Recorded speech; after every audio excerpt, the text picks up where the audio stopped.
Isabelle is a charming young French teenager enjoying a beachside vacation with her parents, her younger brother Victor, and some close family friends. Her parents have been divorced for 7 years, and Isabelle has been living with her mother and stepfather ever since. During lunch one day, Isabelle's mother casually asks her to invite her new friend Felix over sometime, but Isabelle dismisses the idea, explaining that she's only known him since the day before. Later, Victor becomes restless and begins exploring the house, curious about what everyone is up to.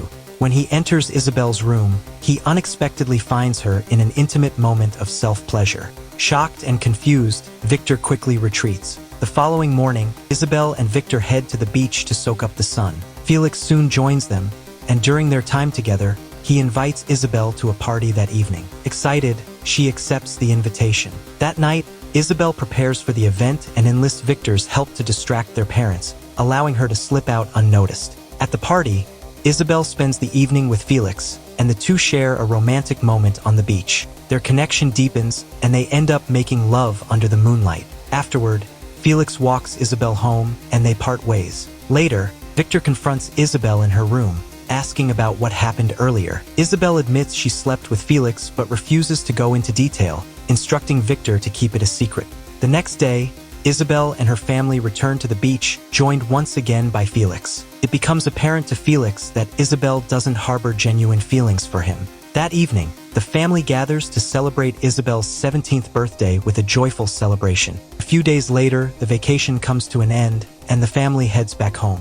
While driving, Isabelle spots Felix from the car window, but chooses to ignore him entirely. In the subsequent scene, Isabelle is seen dressed elegantly, walking into a hotel. She enters room 695, where she meets an older gentleman named George. He apologizes for misleading her about his age on the website where they connected. Isabelle, who introduces herself as Leah and claims to be 20 years old, assures him that it doesn't bother her. They spend intimate time together, after which George pays Isabelle and she leaves. On her way home, Isabelle casually reads a book on the subway and arrives at her house as if nothing out of the ordinary happened. She stashes the money in her closet before heading for a shower. Later, Isabelle logs onto a website using her alias Leah and watches adult content. The next day at school, a poetry discussion leads to conversations about summer experiences. A classmate tells Isabelle about her sister's encounter with an older man who gave her a Prada bag in exchange for intimacy. Although shocked, Isabelle doesn't dwell on it for long. She receives another offer from a businessman willing to pay 300 euros for her company. That afternoon, Isabelle meets the man at a hotel, but the encounter takes a troubling turn when he refuses to pay the full amount. When Isabelle confronts him, he threatens to expose her secret to her family, leaving her no choice but to leave, frustrated and upset. Later, she receives a more lucrative offer of 500 euros from another client. This time, she meets the man in a parking lot and ensures there are no lies before proceeding. Satisfied with the transaction, Isabelle returns home, only to be seen by her stepfather while taking an unusually long shower. He mentions this to her mother, who brushes it off as women's business. One evening, Isabelle's mother invites her to the opera. Initially reluctant, Isabelle agrees after being persuaded to explore life at her age. At the theater, Isabelle spots George accompanied by a young woman. She also notices Peter, a family friend from their beach vacation, showing interest in her mother.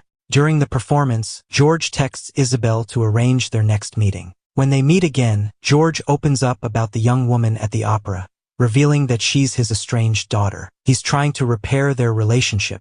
Their conversation turns intimate, and the encounter takes an unexpected turn when George suddenly dies, likely from an overdose of a stamina-boosting medication. Panicked, Isabelle flees the hotel without notifying anyone. At home, she tells her mother she slipped in the shower and hit her head. The next day, 2 police officers visit Isabelle's mother at work, revealing her daughter's secret double life. Shocked, her mother initially refuses to believe it, but photographic evidence leaves no room for doubt. The officers explain that Isabelle is considered a victim since she's underage and isn't facing legal consequences. They encourage her mother to investigate further. At home, Isabelle's mother searches her room and discovers the money and incriminating details on her laptop. When Isabelle returns from school, her mother confronts her. Isabelle admits to her activities but insists she has stopped. Her mother, distraught, blames herself and worries about Isabel's safety. Her stepfather tries to comfort her, saying Isabel's beauty makes her a target, but this only deepens her anguish. Isabel later recounts her experiences to the police, explaining that an older man approached her after school one day, offering money. Initially disgusted, she eventually grew accustomed to it. Despite warnings from the officer about the dangers, Isabel remains defiant. Her mother insists on therapy, though Isabel claims she doesn't need it.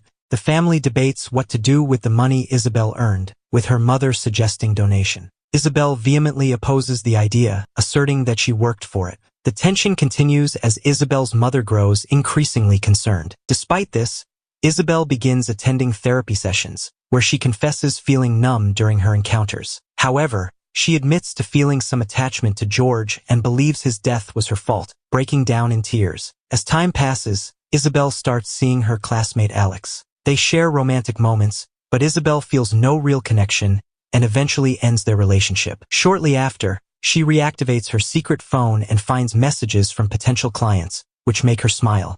In a surprising twist, Isabel visits the same hotel where George passed away and meets his widow. The woman reveals she knows about Isabel's involvement with George and surprisingly thanks her for giving him happiness in his final moments. She gives Isabel €300 and invites her to the room where George died. Though the encounter is odd and emotional, Isabel gains some closure. The story concludes with Isabel reflecting on her experience.